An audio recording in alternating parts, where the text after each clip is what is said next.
Welcome students. इस lecture में हम एक प्रॉब्लम डिस्कस करेंगे। जैसे कि हमने टॉपिक पढ़ा था कंडक्टेंस एंड कंडक्टिविटी का, तो उसी से रिलेटेड आए एक प्रॉब्लम सॉल्व करते हैं ताकि जो हमारा कॉन्सेप्ट है मजीद क्लियर हो सके।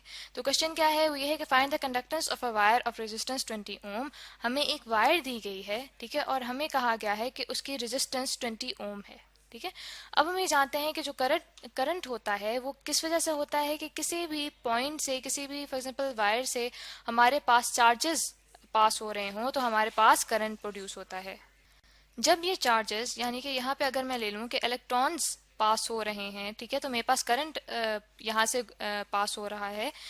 तो अगर ये जब इलेक्ट्रॉन या चार्जेस पास होंगे इस वायर में से, तो इस वायर का जो मटेरियल है ऑब्वियसली वो भी एटम्स से बना है, ठीक है, और एटम्स में जो मौजूद मेरे पास इलेक्ट्रॉन्स हैं उनसे जब ये इलेक्ट्रॉन्स कोलाइड करेंगे तो ये रेजिस्ट करेंगे कि जो इलेक्ट्रॉन्स यहाँ से पास हो रहे हैं वो गुजर ना पाए, ठीक है, या फिर कोलिजन्स होंगी आपस में इस वायर के मटेरियल के एटम्स में और इन चार्जेस में, ठीक है, तो उसकी वजह से इनकी जो स्पीड है वो भी स्लो होगी और एक रेजिस्टेंस, रुकावट ये महसूस करेंगे अपने ऊपर, जिसकी वजह से करंट जो है वो इतना पास नहीं हो पाएगा।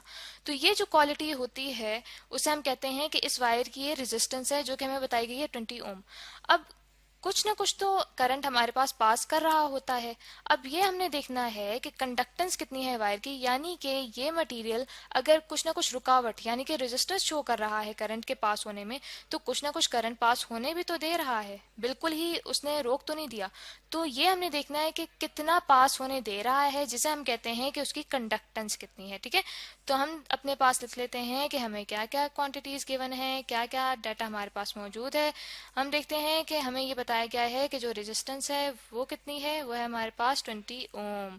और हमने फाइंड क्या करना है, हमने फाइंड करनी है कंडक्टेंस, जिसे मैं जी से डिनोट कर रही हूँ, ठीक है, तो वो हमने फाइंड करनी है। तो चलें अपना सोल्यूशन स्टार्ट करते हैं। अब देखें, अब इससे हमें पता चलता है कि देखें दोनों जो क्वांटिटीज है हमारे पास कंडक्टेंस और रेजिस्टेंस, ये बिल्कुल ऑपोजिट हैं, ठीक है। यानी कि अगर इन इलेक्ट्रॉन्स को ज़्यादा रुकावट महसूस होगी, ठीक है, तो इसका मतलब है ज़्यादा चार्जेस पास नहीं हो पा रहे, इसका मतलब है कि कंडक्टेंस बहुत कम है, ठीक।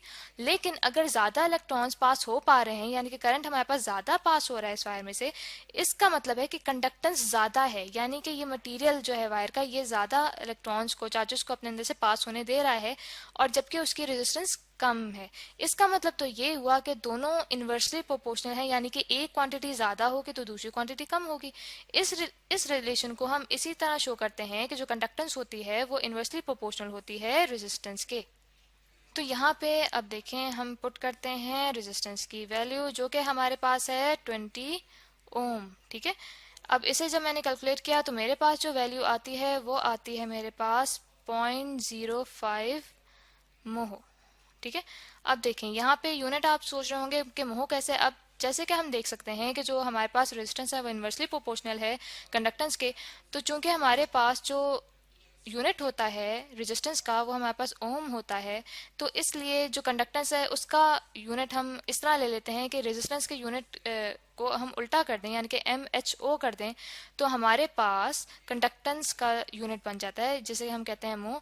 या फिर हम ये करते हैं कि इसका एक और हम यूनिट बना देते हैं जिसे हम कहते हैं कि 0.05 इनवर्स ओम, ठीक। यानी कि हमने देखा कि जो रेजिस्टेंस है वो इन्वर्सली प्रोपोर्शनल थी, इसका इसलिए उसका जो यूनिट है ओम, उसे हमने कह दिया कि इन्वर्स ओम हमें यूनिट देता है कंडक्टेंस का, ठीक है। तो आई होप स्टूडेंट्स कि आपको ये लेक्चर अच्छे से समझ आ गया होगा कि इस प्रॉब्लम को सॉल्व कैसे करना है और कंडक्टेंस कैसे निकालनी है रेजिस्टेंस के थ्रू।